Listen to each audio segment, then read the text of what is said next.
nun malom ni nang joy ni kang mun thi nang phan lok ni puan ni ka phire do thekhe sang thekhe ni sing ni ko chere kang ho nang joy ni pe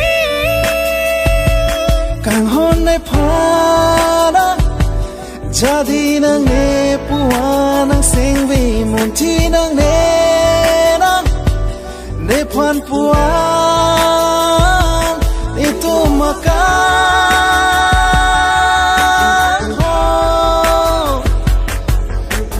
rivet bi